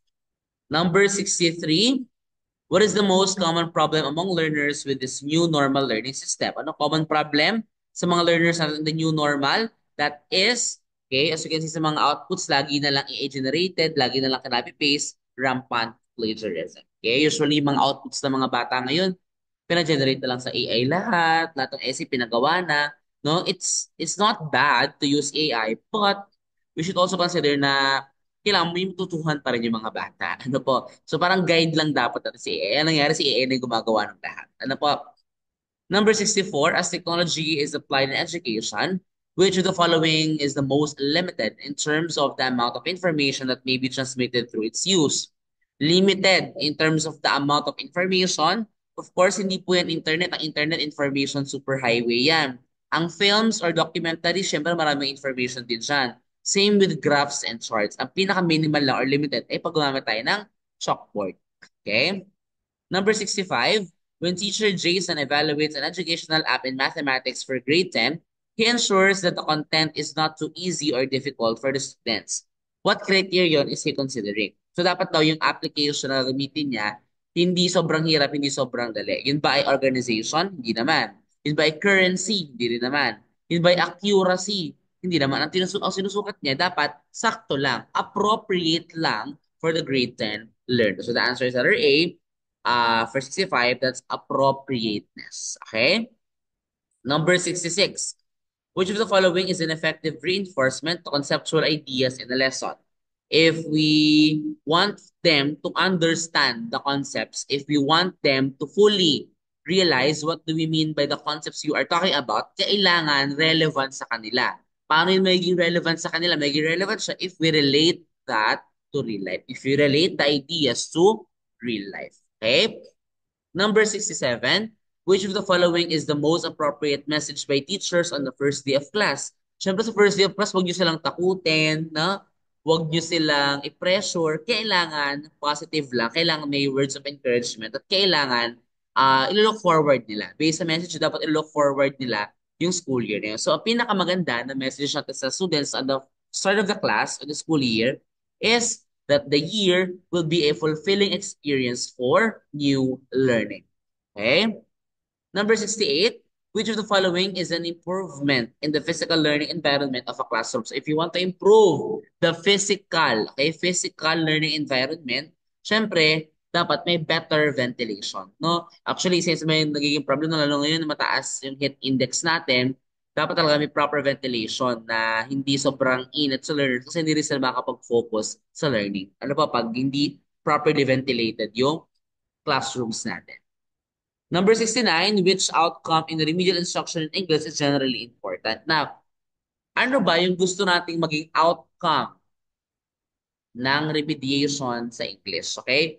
If we are remediating or we are trying to provide a remediation for students in English, ano yung gusto nating maging outcome or maging result? Is it A, resolution of communication problems, B, variety of learning experiences, C, positive experience in language literature learning, or letter D, participation in learning experiences? The correct answer for this one is letter A, resolution of communication problems. No? So some may answer letter C, pero that's what we want to give to them. No, we want to give them positive experience. But the result, the outcome that we want is for them to resolve, no, to have a solution for their communication problem because English naman is mainly used for communication. Tama. So for number 69, sorry, and the correct answer po is the letter A. Number number 70, which instructional process will be the most appropriate if Teacher Olive wants a maximum student interaction in her class of 50 students? If gusto niya na maka-interact yung mga students. Is it A, after her lecture, she divides the class into small groups to share their reaction to identified issues? B, she identifies students to do class presentations and interrogates the presenters after as the class listens? Mali din yun, no? Letter C, after her lecture, she conducts an open forum. Okay. Letter D, she makes them research an assigned topic. So, nag-research lang sila, mali din to. So, A or C lang, pero yung mas magkakaroon ng interaction is pag nagkaroon ng division ng groups. No? So, that's letter A. Divide the class into small groups. Okay? Next, number 71, under 21st century life and career skills, which enables a person to respond to the change and a change of modernity. Is it A, flexibility and adaptability, B, social and cross-cultural skills, C, leadership and responsibility, or D, productivity and accountability? So pag po about sa responding to change, we're talking about the flexibility and adaptability. So recall lang natin yung mga life 21st century skills natin. So we have the literacy skills, we have the information skill, literacy skills, media literacy skills, and technology literacy skills. For learning skills, we have the critical thinking skills, learning skills, collaborative skills, and communication skills. And lastly, for life skills or life and career skills, we have flexibility, leadership, initiative, productivity, and social skills. Okay, so yan po yung mga 21st century skills na kailangan po ma-acquire ng ating mga learners. Okay, so ito yung dapat na in-describe natin na maunawaan ng mga learners natin. Itong mga um, 21st century skills po. Number 72, which of the following class discussions is most appropriate in integrating the theme of civic literacy in the basic discipline of history and other GE subjects? So for this one, para po ma-integrate natin yung theme ng civic literacy sa history and GE subjects, of course, we want to, or we will try to let them know how democracy is vulnerable in a corrupt nation. Okay, that's letter A. Number 73, what does the Madrasa program or the Madrasa education program of the K-12 curriculum prove? Ano po ba ang pinapatunayan? O ano ba yung purpose din ni Madrasa education program? Of course, ang purpose niya is for inclusivity. Okay? Para saan po ba? Sige, palagay po sa ating comment section, para saan po ba ang Madrasa education program? Since ang purpose niya is inclusivity, ang pinapatunayan niya is inclusivity, bakit? Ano ba ang meron kay Madrasa? Ano ba ang pinofocus niya? Okay, ano po? Talagay po sa comment section. Okay, so ang fina-focus niya po is about, or siya ay para sa mga Islam friends natin, or sa mga Muslim friends, or sa Muslim learners natin. Okay, let's proceed to question number 74. Based on RA 10533 or the Enhanced Basic Education Act of 2013, which language is the medium of instruction from K to 3? So pag po K to 12 or yung ating sa RA 1053, ang ating pong mode of instruction from kinder, grade 1, grade 2, and grade 3, ang ginagamit po dapat is the mother tongue of the learners. Okay, mother tongue of the learners. Let's proceed to question number 75. Which of the following best supports professionalism among teachers? Alin daw po dito ang nag-support ng professionalism?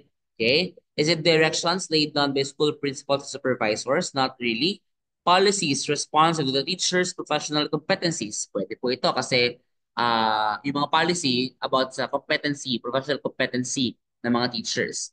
C, integrity of top education officials, not really provision of academic financial support for schools, hindi rin naman. Kasi ang pinag-uusapan dito ay professionalism. So dapat, ito po ay letter B, policies responsive to teachers' professional competencies. Okay? Let's proceed to number 76, which is a ground for the revocation of a professional license. Okay, ano po ang ground para ma-revoke, okay, yung ating license? Is it courting a student, habitual tardiness, habitual use of drugs, or unexcused absence in school? So, tandaan po, ma-revoke po yung ating license if we are habitually using drugs. Okay, illegal drugs to be specific. Okay? Number 77, which trait shows that a teacher has empathy towards learners or students? So is it A, strength and conviction, B, caring and love, C, loyalty and affinity, or D, discipline and fortitude? Nakalagay empathy. No, empathetic meaning we are trying to understand them, or parang we are trying to put ourselves on their shoes. No? So pag may empathy ka, of course, yun po ay caring and love. Okay, caring and love. Let's have number 78. A teacher is a trustee of the cultural and educational heritage of the nation and is under obligation to transmit to learners such heritage. Which practice makes a teacher fulfill such an obligation? Is it A, use of interactive teaching strategies, B, facilitate discovery of values from history, C, adopt the latest educational technology, or D, observe continuing professional education? Lahat naman siya magaganda, pero pinag-uusapan, cultural and educational heritage. So dapat po, connected din dun yung sagot natin. And that is letter B, to facilitate discovery of values from history. Okay? Number 17, kasi lahat naman yung maganda, pero again, ang pinag-uusapan sa STEM, sa question, is yung cultural and educational heritage. Okay. Number 79, whose curriculum development model begins with determining the objectives and ends with evaluating effectiveness. Pag nagsisimula po sa objective, that is Tyler's model. Okay, Tyler's model. Okay? Yung kay Oliva po, that's Olivia. Yun po ay Oliva, si Peter Oliva. That's 12-step model on continuous improvement ng curriculum through feedback and revision. Pag Tyler, yun yung linear approach. Starting siya from setting objectives, selecting experience, organizing the experience, and evaluating the outcome. So four steps lang talaga siya. Setting the objective, experience, organize, and evaluating outcome. So tawag dito actually ay top-down approach kasi mga taas, pababa. From the management, pababa sa teachers. No? Ang Wheeler's model naman it's a cyclical model. Tandaan nyo lang, Wheeler, cyclical. Okay? 5 stages siya na about sa or allowing or focusing on the continuous feedback and revision. Kaya siya ko cyclical, no? Kasi you continuously feedback, revise, and revise the curriculum. No? Tabas model naman, teacher-centered. Ito po ay bottom-up. So, nag-start siya with the diagnosis of needs. Nag-start siya na i-diagnose muna yung needs bago i-build the objectives, bago i-select yung mga learning experiences. No? Ang kay Taba po, tinatawag din siyang grassroots approach. Number 80, when teachers conduct a series of evaluations to determine the extent of teaching, what must be implemented? Okay, if we are conducting mga evaluation, mga assessment, syempre ang tawag doon ay assessed curriculum. Okay? Pag hidden curriculum, yan po ay mga unintended lessons at mga unintended values na natututuhan ng estudyante sa atin. For example, lagi tayo nagawa pa sa on time. Diba? Hindi naman natin tinuturo yung discipline, pero since yun ang ating rule na on time dapat lagi, hindi mo directly tinuturo yung discipline, indirectly, tututuhan ng bata yung discipline na magpasa on time kasi pinapractice mo siya. Okay? Ang learned curriculum naman, ito yung mga natutuhan ng bata. Na pag ang bata natuto sa curriculum, learned curriculum. Ito yung mga na-retain or mga natutuhan ng bata. Okay? Taught curriculum naman is yung ating mga instructional materials, books, lahat ng ginagamit natin to deliver or to teach, to deliver our lesson. Okay? Wait lang, sorry po, wait lang po.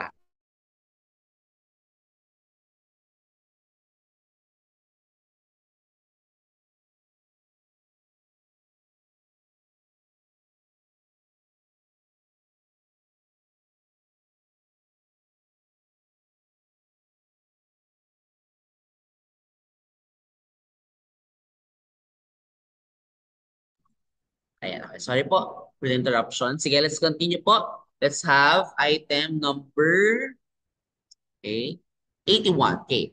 For number 81, in designing a curriculum, which is the component that regulates weekly, semestral, and annual schedules for curriculum implementation. So pag po mga yun, nakalagay, weekly, semestral, annual. So syempre, hindi yan learning outcome. Hindi yan subject matter. Hindi yan assessment. Yan po ay time frame. Okay? Time frame. Number 82, several stakeholders influence the school curriculum, but which, next to the learners, are primarily important to school curriculum implementation. So, syempre, ang pinakamahalaga sa curriculum implementation ay yung mga learners natin kasi sila yung makaka-experience ng curriculum. Pero sunod sa kanila, sino yung sunod na importante? Syempre po, isa sa mga kailangan natin consider na stakeholders sa curriculum implementation aside from the learners ay syempre yung kanilang mga respective parents and respective guardians. Okay? Let's have question number 83. Does the solution of getting more funds directly and immediately solve the problem of a totally irrelevant school curriculum? So, sapat ba na, for example, irrelevant yung curriculum, ibig sabihin ay hindi na siya significant for the learner, sapat ba na magdagdag tayo ng fund? Sapat ba siya as a solution? Okay? So, the correct answer is no, of course. Huwag kayo sagot ng partly ha. Partly yes, partly no. Huwag po kayo sagot na ganyan. Dapat po ang sagot nyo ay confident no? Or exact na yes or no. Okay? So, no. Syempre, hindi naman sapat na budget lang para po masolusyonan yung totally irrelevant na school curriculum. Okay? Number 84, the curriculum is defined as the total learning experiences of the children in the school, which part of the curriculum assures these experiences. Pag po pinapa-experience natin sa bata or na-experience na ng bata yung nilagay natin sa curriculum, ibig sabihin, we are already implementing the curriculum. So that is curriculum implementation. Okay, that's number 84. Okay? Number 85, how can schools effectively adopt the protection of Mother Earth along with sustainable development of United Nations? Is it A, integrating ecological values in the curriculum? B, changing textbooks into modules? C, introducing gardening as a school subject? Or D, contributing plants for the school grants? Now, when you say effectively, if you want to effectively teach them, dapat po mag-start siya with awareness or dapat alam nila yan in the first place, no? So, hindi pwede mag-contribute lang ng plants kasi hindi lang naman yan ang solusyon para proteksyonan yung Earth. Hindi lang naman yan ang Sustainable Development Goals ng United Nations. Yung gardening, hindi lang din yan. Part yan, pero hindi lang yan. No? So, mahalaga, we integrate the ecological values kasi if we're able to integrate ecological values, if you're able to make them understand the importance of protecting Mother Earth and the importance of the Sustainable Development Goals, they will take such measures. No? Sila na yung kusang magagawa ng measures to protect Earth and to attain the Sustainable Development Goals. Tama po? So the answer po, or the best answer for this one is letter A, integrating ecological values in the curriculum. Okay? At number 86, what does the Code of Ethics for Professional Teachers say about corporal punishment? No? So, a question muna. Sige, pakalagay sa comment section. Pwede po ba, according kay Code of Ethics, ang corporal punishment? Again, yes or no? Yes or no, pwede po ba ang corporal punishment? Kasi, yung letter A, bawal. Letter B, bawal. Letter C at D, pwede daw ang corporal punishment. So, pag nalaman natin kung pwede o bawal, at least two answers lang yung pwede nating basahin. Pwede ba o hindi? Hindi po. No, hindi po pwede. Bawal po ang corporal punishment. So, ang choices na lang natin is A and B. Okay? So, tingnan natin, a teacher shall not inflict corporal punishment on offending learners, but he can make deductions. So, mali din. So, sa letter B po yung pinaka-correct. No? A teacher shall not inflict corporal punishment on offending learners, nor make deductions from their scholastic ratings as punishments. Okay? Number 87, the following support the statement, every teacher shall be physically, mentally, and morally fit, except for. So, kaya physically, mentally, and morally. So, una, conduct a neuropsychological exam is one of the requirements in applying for teaching profession. Tama, kasi dapat physically, mentally. Conduct X-ray test, urine test, hepatitis test, and so on. Of course, physically din yan, so pwede rin yan. Must be able to identify one's blood type. Importante ba ang blood type? Ba ikaw ba ay blood AB? Bawal ka na maging teacher, di ba? Hindi naman po. So, Hindi siya kasama. And of course, dapat kasama po yung drug test, negative drug test. So ang sagot po is letter C kasi hindi naman siya kasama doon sa statement na every teacher shall be physically, mentally, and morally fit. Number 88, what is known as self-appraisal? Professional growth that is acceptable and useful for recognizing weakness and strengths for a new beginning teacher. So pag sinabi ng self-appraisal, nakalagay na naman yung word self-appraisal. Now, ang self-appraisal, that is self-evaluation. Okay, self-evaluation. Okay, let's have number 89. Number 89, once a teacher, forever a student. Once a teacher, forever a student. What does the statement imply about quality personal and professional development for teachers? Is it A, teacher continues to teach despite the pandemic? Parang hindi naman, no? The teacher chooses to continue learning from various resources to improve himself or herself. Tama to kasi kaya nga forever a student kasi teachers are still learning. Letter C, teacher reflects on what students share during online class. Not really. Letter D, teachers must be exposed to his or her students all the time. Hindi rin po. So pag sinabi po natin once a teacher, forever a student, syempre tayo po as teachers, patuloy na naghahanap ng mga avenues for us to continuously learn. Okay? So pwede siyang through online courses, pwede siyang through graduate studies, pwede siyang through seminars and webinars. Okay? Number 90, under the Philippine Professional Standards for Teachers or the PPST, they are professionally independent in the application of skills vital to the teaching and learning process.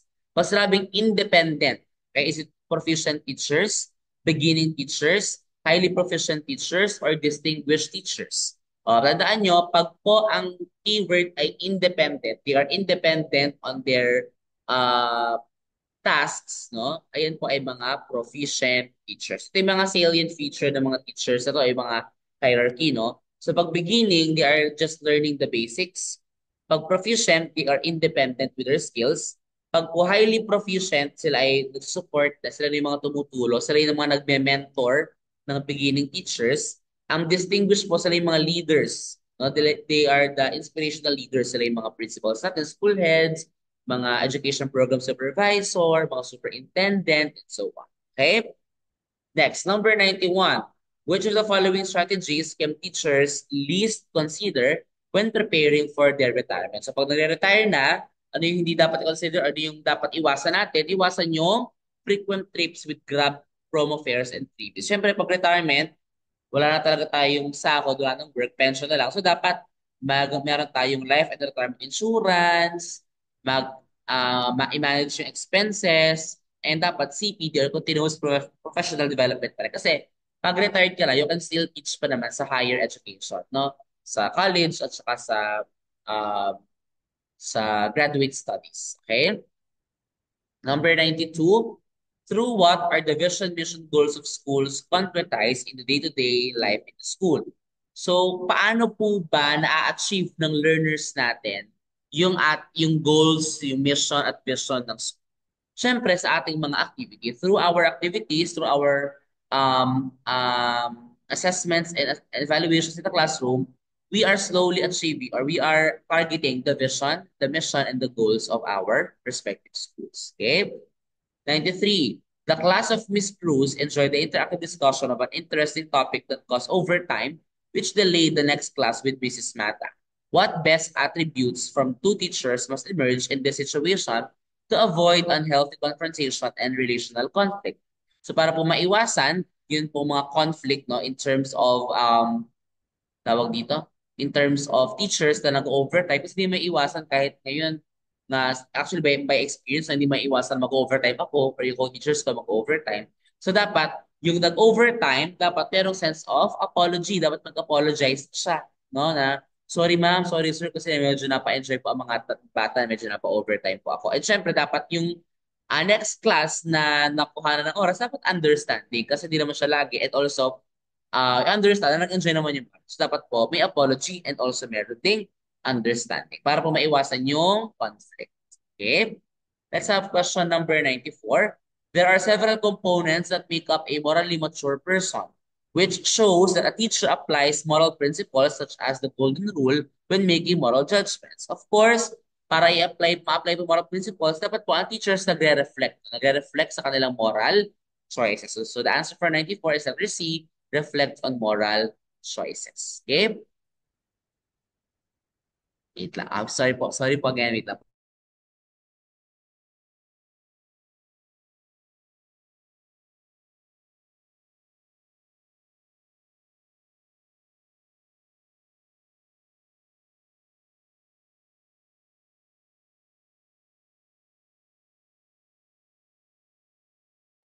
Okay, sorry for that. Sorry na kasi I'm actually at the school. Kaya po medyo ano lang. Okay, let's have 95. Number 95, education is a function of society. What does this imply? So it implies that citizens are taught what society considered the most important. Tama. Ang tinuturo po dapat ay kung ano ang importante sa society. Society determines curriculum to be taught. Yes, kung ano po ang relevant sa society, kung ano po ang makakatulong sa society, yun po dapat ang ituturo natin. So that's tama po yung number two. Those in education taught what they believe should be taught regardless of society's needs. So mali po yan. Ang tama lang po dito is 1N. 96. If Athenian education is the well-rounded development of individuals, then Spartan education is to what? So saan ba ang Spartan education? Spartan education ay, it's not a religion, not liberal education, hindi po holistically developed. Ang Spartan po is on the military training. Okay? Number 97, Egyptian education provided the modern world with a basic foundation of education, art, science, and engineering. Their system of picture writing was called, ano pong tawag dun sa way ng pagsulat ng mga Egyptians? Ang tawag po doon ay mga hieroglyphs. Okay? Ang Analects po ay libro ata ni Confucius. Alibata po, actually hindi siya ginagamit. Baybayin yung term is actually the way of writing of the pre-colonial Filipinos. And then Sanskrit naman po ay sa India. India ba? Tama. Sanskrit yung way of writing. Okay? So, ayan. Let's have number 98. Ito, napakadali, no? Which is the most positive or progressive view of life of a teacher? Is it positive ha? Positive and progressive. O, life is a struggle, give, punishment, trial. So, yung pinaka-positive dyan, life is a gift. For number 98, the answer is letter A. Sorry, letter B, life is a gift. Number 99, upon which philosophy is a teacher's practice when considering students' learning style. Pag kino-consider po natin ang learning style ng estudyante, of course, we are gearing towards a student-centered classroom, student-centered learning. Okay? So, pag student-centered, alin po dito ang student-centered? Actually, isa lang pong student-centered dito, that is progressivism. Yan lang po ang student-centered. Pag essentialism, obviously, focusing on the core knowledge, the essentials, yung mga pinaka-importante. Pag naman po naturalism, experiences, and nature. No? More sa environment siya. Okay? So, ang progressivism, again, student-centered. Ang focus niya is critical thinking, problem solving, and real-world application. Number 100, which philosophy of education is John Dewey known for? So si John Dewey kilala sa field ng progressivism. So talking about progressivism ng number 99, ang pinakakilala po na theorist for that or na um, philosopher or ano ba, proponent no, ng progressivism is is John Dewey. Okay? So ito po yung sa iba, sa behaviorism, we have John Watson, Ivan Pavlov, we have Skinner. For existentialism, we have Soren Kierkegaard. And for reconstructionism, we have Theodore Braddow. Okay? So yan po yung mga notable persons on these philosophies. Okay? Okay, let's have question number 101. Which form of violence occurs when someone uses a part of their body or an object to control a person? So gumamit ng part of their body, gumamit ng object, no? So syempre meron siyang physical violence. Pag psychological, more on words siguro to kasi sa mental siya. Pag cultural violence mo, syempre attacking someone's culture. Pag emotional, yeah, words din to. No? Pero emotional more on sa feelings, psychological more on sa mental, sa isip. Okay? 102. In order to make Roman education truly utilitarian, how should the day-to-day lessons be taught? Dapat po ang day-to-day lessons para mag-utilitarian, ang ibig sabihin sa utilitarian ay magagamit. Okay? Magagamit in real life. Siyempre, dapat related and linked to the events happening in everyday life. So that's the answer for question 100. Okay? Next, number 103, Teacher A demonstrated a technique on how to group students according to their needs and interests and how to use self-paced instructional materials. Which philosophy is manifested in this activity? So nakalagay, grouping ang estudyante, self-paced. So ito po ay still student-centered, ito po ay under ng progressivism. Okay? Okay, let's have number 104, which is not an example of a school partnership. So isa-isahin natin. Classroom used by community organizations for meetings, partnership yan. School used as a polling place during election, partnership din siya. School used as an evacuation center, partnership din siya. Last, letter D, school used as a venue of anti-government demonstration. Siyempre, yun naman po yung hindi example ng school partnership. Okay? Let's have question number 105.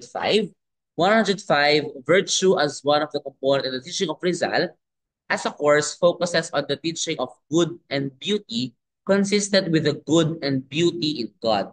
What philosophy supports this? So pag beauty, good, God, yan. So pinag-uusapan natin ay idealism. Okay? Idealism. Yan. Kaya pag existentialism, more on sa freedom ang pinag-uusapan. Again, pag progressivism, kanina natin pinag-uusapan yan, student-centered at students' interest.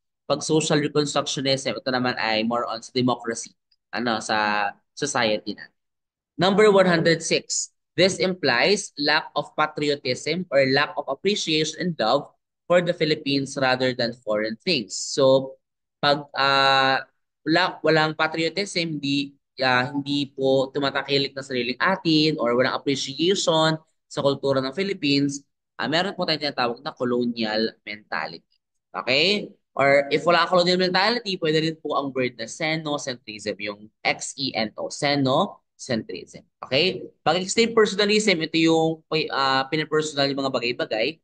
Lack of discipline, yung hindi disiplinado or kumbaga ay hindi porsigido, ganyan. Pag kanya-kanya syndrome, ito yung may pagkatalangka mentality rin to, crab mentality na walang pakialam sa iba, basta okay siya. So, kanya-kanya. Parang ganun yung idea niya. Okay? Number 107, which is an application of the conflict theory. So, ang conflict theory po ay actually one of the proponents ay si Karl Marx. So, ang propose ni Karl Marx or ang idea ni Karl Marx sa conflict theory ay meron tayong mga thesis and antithesis or yung mga dalawang tao na magkalaban. Yung thesis usually sila yung powerful, yung antithesis sila yung mga powerless, and lalaban sila, no? And then, pag nagkasundo sila, ang tawag doon synthesis. Pero again, sabi ni Karl Marx, tuloy-tuloy lang yun. Yung synthesis, mawawala din, magkakaroon ulit ng panibagong thesis tsaka antithesis, magkakaroon ulit ng conflict ng labanan, and then, continuous process siya, no? So, for given that explanation of conflict theory, pinaka-application po dito ay letter B. Schools must make learners understand that in life, there will always be the powerful and the powerless. Actually, we have three theories in sociology. No, we have functionalism, conflict theory, and also the symbolism. No, pag functionalism, sinasabi niya na each institution, each and every one of us ay mayroong role sa society. For example, yung schools, syempre ang function ng mga yan ay through educating students. Ang function ng ospital ay para sa medical care. Ang function ng church ay faith and religion. So, ganun siya. Conflict theory, sabi ko kanina.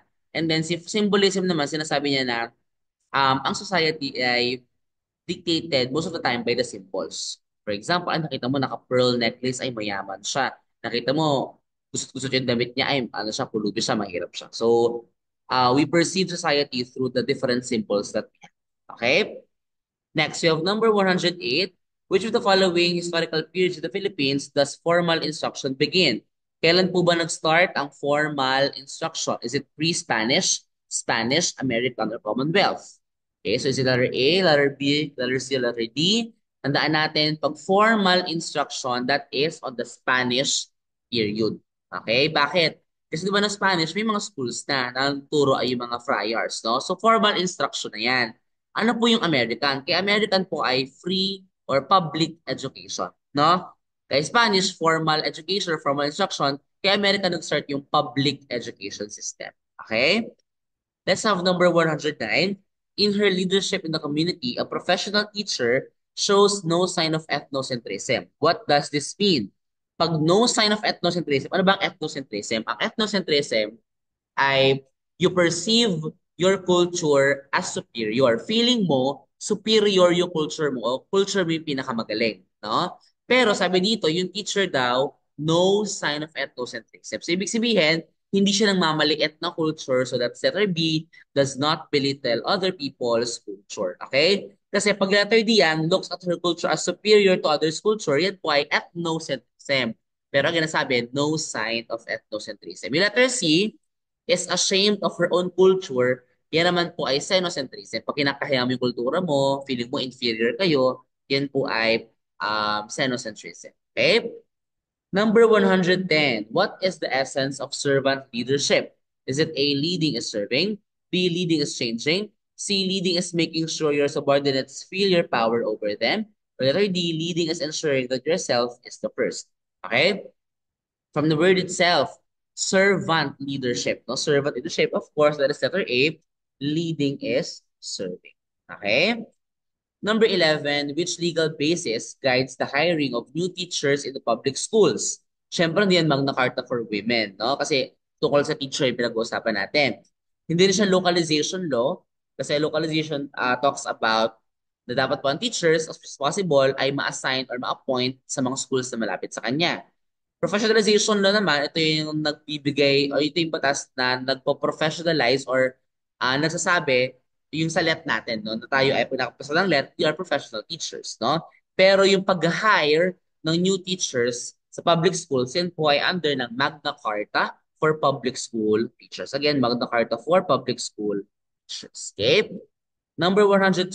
So ano na po lang tayo? Last 9 questions. Okay? So Teacher Anika tutors her students who have difficulty coping with math after class hours. Is her act ethical? Okay, ethical po ba yun na magturo tayo ng estudyante natin na medyo struggling talaga, nahihirapan after class hours? Ethical ba siya or hindi?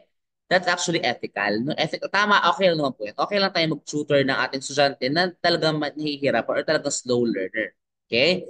O, now, pwede naman pala siya. Anong sagot natin? C, yes, provided she receives just compensation. Or letter D, yes, provided she does not require a fee from the parent. Siyempre, dapat po, yun pong tutorial na ibibigay natin after class hours na tutor sa estudyante natin na nahihirapan, siyempre dapat po yun ay galing sa loob. Hindi po dapat, wala dapat siyang bayad. So dapat letter D, yes, provided that she does not require a fee from the parent. Okay? Number 113. Teacher Rochelle affirms that being a teacher is a task entrusted by this world. Does she therefore believe that teaching is a, of course, letter B, mission? Okay, teaching is a mission. Number 114.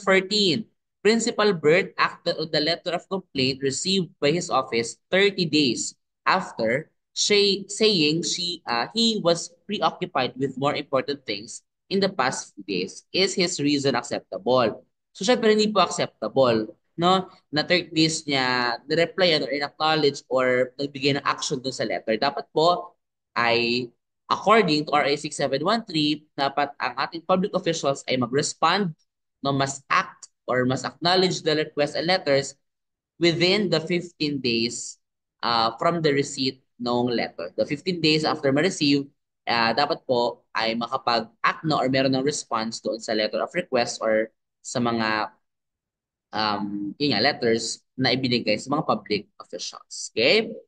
Next, we have number 115. Once a teacher, forever a student. So ito rin yung kanina, no? What does this imply about quality personal and professional development for teachers? So ito nga lang, iba na yung choices. Na kanina, very same yung question natin, pero iba na yung choices. Pero dapat same pa rin yung thought. Kanina, dapat ang teacher daw tuloy-tuloy na naghahanap ng avenue for learning. Meaning, naghahanap tayo ng iba't ibang ways to learn. For example, webinars, seminars, graduate schools, online courses, and so on. So yun yung sagot natin kanina. So dito, ano yung medyo kahawik nun? So dapat po, letter B, continuing. Ibig sabihin, tuloy-tuloy po tayo or patuloy po tayo nag-aaral or nagiging estudyante. Okay? Last 5 questions po. Number 116. Transforming certified skills into personal competence is the concern of which pillar of learning? Pag daw po yung certified skills nagiging competence na natin, yun po ba ay learning to do, learning to know, learning to be, or learning to live together? So daan, pag po certified skills, pag skills po, skills-based, yan po ay learning to do. Okay, learning to do. So ito po yung four pillars, yung learning to know or learning to learn, yan po ay mostly academics, reading, numeracy, comprehension. Pag learning to do, skills na yan, or capacity to act or ability to apply knowledge. Pag learning to be, ito na yung holistic na as a learner, self-esteem, emotional intelligence, critical thinking, cultural awareness. Pag learning to live together na po, may involvement ng ibang tao. So it's more on socialization, communication, conflict resolution, cultural sensitivity. Okay? Number 117, in her desire to motivate students to study very well, teacher Mika posted the scores of all her students at the end of the periodic test. Is the act accordance with ethical principles? Ngayon, pwede po ba yon? Yes or no? Sige, ano po sagot natin? Yes or no? Pwede ba na i-post daw natin yung scores ng ating students sa periodical test? Pwede ba yun? Yes or no? Siyempre, hindi po pwede. It's not ethical, no? So, isa lang naman yung no sa choices. So, yun na po yung ating sagot. No, because it violates the principle of confidentiality of scores and grades. So, hindi tayo pwede talaga mag-quote. Kasi baka yung iba, ay na lang ipakita yung scores na mababa. Di ba? So, confidential siya. No? Kahit na maganda yung intention niya to motivate the students, no? Kahit yun ay score lang, hindi pa siya grade, mali pa rin siya kasi still, confidentiality pa rin yung dapat nating i-practice in terms of that. Kaya nga dapat pag nagre-record tayo ah, ng scores sa classroom, hindi pwede yung papasigawin natin sila. O halimbawa, Montenegro, papasigawin mo ng score niya, hindi pwede yun kasi malalaman na iba yung score nila. So hindi rin pwede yung directly natin na ipapakita sa screen yung mga scores nila. So hindi rin. So dapat po talaga confidential. Okay? So, though po ang sagot natin, letter A. 118, which of the following is best implied by quality and relevant teacher development initiatives? Again, implied by quality and relevant teacher development. Okay? So, is it lifelong learning, focus on the non-performers, capacity building, or monitoring of experts? Of course, pag teacher development, dapat lifelong, tuloy-tuloy, lifelong learning, letter A. Next po natin, number 119, which according to RA 9155 is considered the heart of the formal education system. No? According daw sa Republic Act 9155, ano daw ba or sino ba ang the heart of the formal education system? Is it A, the pupil, B, the teacher, C, the classroom, or D, the school? O ano o sino ang heart of the formal education? According to RA 9155, that is the school. Okay? So you can see here sa ating screenshot ng batas, no, nakalagay dyan, naka-highlight, no, the school shall be the heart of the formal education system. So nakalagay talaga yan sa batas, RA 9155, or yung ating Governance of Basic Education Act of 2001. Okay, RA 9155, Governance of Basic Education Act of 2001. Okay, number 120, the teacher performance results provided, last question na pala to. Last question natin, the teacher performance results provide continual blank to professional development. Okay, is it A, guidance, B, assessment, C, support, or D, feedback? Okay, so po, yun po mga observations natin yun ni school heads, yun po ay continuous feedback. No? Kumbaga, at least pag po itong mga ratings or mga results natin sa evaluation, it gives us feedback para po sa professional development natin as teachers. Okay? So, and that ends our 120 items professional education rationalization for final coaching with TCRC. Ayan. So, I hope you were able to learn something doon po sa ating 120 items na Gen Ed and 120 items na professional education. So most of these ay mga actual board exam items na hopefully ay lumabas ulit sa board exam para at least alam nyo na yung sagot and sana makatulong na makakuha kayo ng mataas na rating for your board examination. Okay? So last part of my session, no? So I want you to pray for ito actually nung quick story time lang nung ako po ay nag-board exam, tatlo yung pinag-pray ko talaga. KKK, yung aking pinag-pray noong board exam bago mag-board exam. It's kaalaman, kalakasan, and kapayapaan. So, I hope na I'm praying as well for your kaalaman, kalakasan, kapayapaan, and pray it for yourself as well, no? Kaalaman, meaning na sana lahat ng inaral natin, sana lahat ng inaral natin sa mula elementary hanggang college hanggang board exam review, sana lumabas siya lahat pag sa board exam, no? Or mag-appear siya pag kinakailangan natin sa board exam, no? So sana lahat ng na-review natin ay ma-retain natin sa actual board exam para maiwasan yung mental block. So pray natin yung kaalaman, no? Or yung parang yung sa utak natin, you know? Next, pray for kalakasan or yung health natin, no? Kasi ang hirap po mag-board exam ng masakit ang ulo mo, nilalagnat ka. Actually, nga nung nag-board exam mo kami, konting ubo pa ako. Medyo nahihiya pa ako ng umupo. Pero since marami namang naubo sa classroom namin, hindi nag-ubuhan na kami doon. Wala namang problema. Na, pero, in a way, yung aking physical state naman, okay. No? May ubo lang ako, pero okay. Hindi masakit ang ulo ko. Hindi naman ako sinisipon. Hindi naman masakit yung katawan ko. So, okay ako physically. Kaya, maganda to take the board exam na physically healthy ka. Kasi, ang hirap na may mga iniinda kang sakit kasi baka maka-apekto siya on how you answer, on how you take the board examination. And lastly, ito yung pinakamahalaga for me, ipagdasal din natin, pinagdasal ko sa inyo, and sana pagdasal nyo rin on yourself, yung kapayapaan or yung peace, no? Ito yung kinakabada ko lagi na mangyari sa board exam kasi board exam siya eh. So parang final na to, ito na yung time para ano, kasi syempre, not to brag or anything naman, syempre ako pa ay gumraduate ng with honor. So syempre baka, or ng may Latin honor. So parang may pressure sa akin na, ay, Latin honor, tapos hindi nakapasa sa board exam, ay, Latin honor, pero bakit pag sa board exam? So may ganong pressure. So kabang-kaba lagi ako upon taking the board exam, no? Kaya matagal din ako bago nag-take kasi I want to prepare talaga kasi ayoko na din na bumagsak talaga. So kaya alam ko na yung the day of the board exam ay nakakaba, nakaka-pressure talaga yan. So sabi ko kay Lord, Lord, bigyan niyo lang po ako ng peace, no, ng kapayapaan na sana hindi ako kabahan during the board exam, na hindi ako ma-pressure during the board exam, na para lang akong normal na estudyante nagtitake ng exam, no? And by God's grace talaga, nung nagtitake ako ng board exam, kalmado lang ako. Hindi ako nagmamadali, hindi ako pressured, hindi ako rattled, payapa yung puso ko nagsasagot, no? Kahit na mahirap yung tanong, okay lang, kaya ko to, pag-iisipan ko lang to. So hindi ako sobrang pressured, hindi ako rattled, hindi ako kabado. Kasi yun nga, I prayed for the peace, no? Talagang payapa yung puso at utak ko habang nagkasagot ng board exam. And thankful naman ako kay Lord kasi binigay niya sa akin, no? Na kahit challenging talaga yung mga tanong, kahit ang hirap niya, hindi ako sobrang nagpadala. I mean, may slight pressure pa din. Kasi of course, slight pressure is good to make you conscious pa din. Pero it's only, parang right amount lang siya para maging conscious lang ako with what I'm doing. Pero nonetheless, sobrang payapa, sobrang peaceful na pag-take ko ng board exam. And yun nga, by God's grace naman, nag-result naman siya sa magandang rating, no, sa ating board exam. Kaya sana, no, I am praying and I'm hoping na lahat itong tatlong K na to, kaalaman, kalakas, kapayapaan, ay makuha nyo at ma-achieve nyo during the board examination. No? Kasi it's a very big challenge for us, especially sa mga first takers at lalo na sa mga retakers natin. Kaya kung kayo magkalala, may tiwala po ang PCR sa inyo, naniniwala rin po ako sa kakayahan nyo. Lagi lang tayo mag-pray, no, kay Lord ng kaalaman, kalakasan at kapayapaan. At i-claim na po natin, lagi natin i-manifest, lagi natin i-claim na we will be licensed professional teachers, we will be LPTs this 2025. Okay?